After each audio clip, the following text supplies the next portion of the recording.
Just remember. It seems easy enough, but as I'm getting older, I'm seeing that that's not quite as easy as it used to be. Back in the day, I worked for a company. We had like 120 employees, and I knew everybody's name, their schedule, their phone number. But today, I don't even know my family's phone number because I don't have to. And so my kids make fun of me actually because we can be watching a movie and I have seen the movie multiple times and I have no idea what's going to happen in big chunks of the movie. I'm not sure if it's because I fell asleep or because I just can't remember anymore.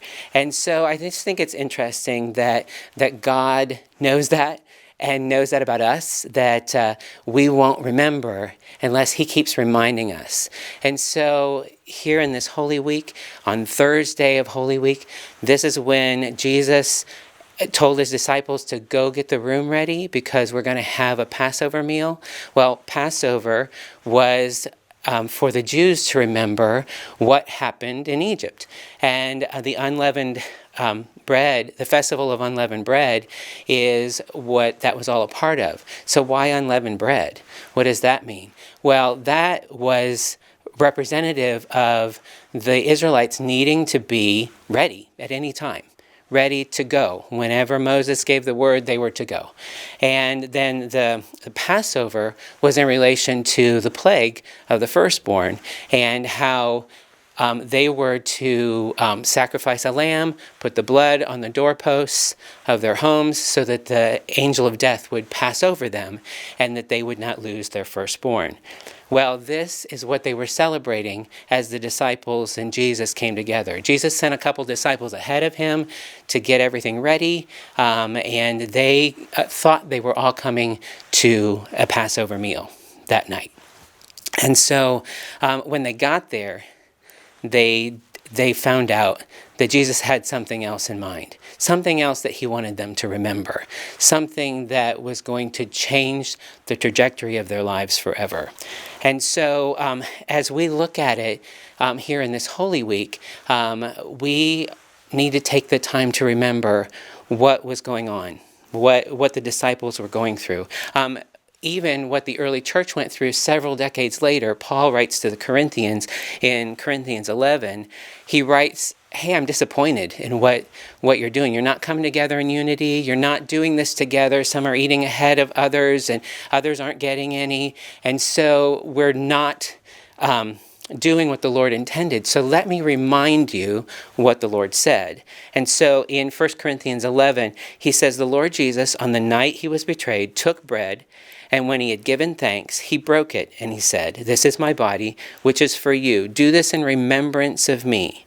In the same way, after supper, he took the cup, saying, this cup is the new covenant in my blood. Do this whenever you drink it in remembrance of me. For whenever you eat this bread and drink this cup, you proclaim the Lord's death until he comes.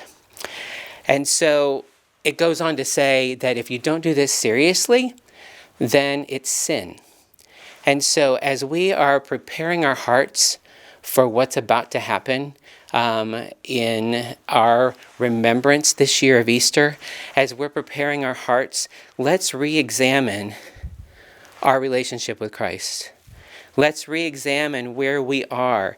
Let's be reminded of what he did for us. Let's be reminded of his sacrifice for our sin, my sin.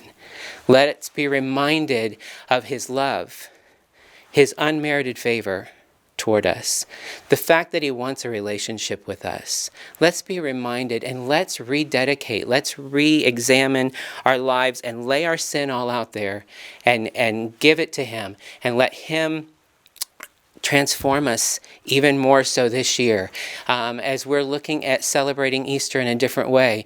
As we are not really together, we can still be together. So each year as I look at celebrating Easter, I am reminded of my sin and what he did to free me from it.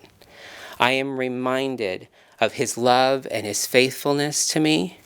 I am reminded that without him, I've got nothing to live for. I am reminded that by giving up one's life freely, then that's when you truly can live.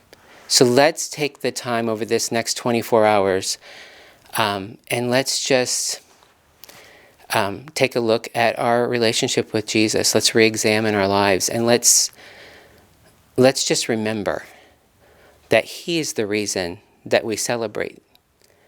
Regardless of what's going on around us right now in the world, he is the reason that we can come together and we can celebrate his death, his burial, and his resurrection.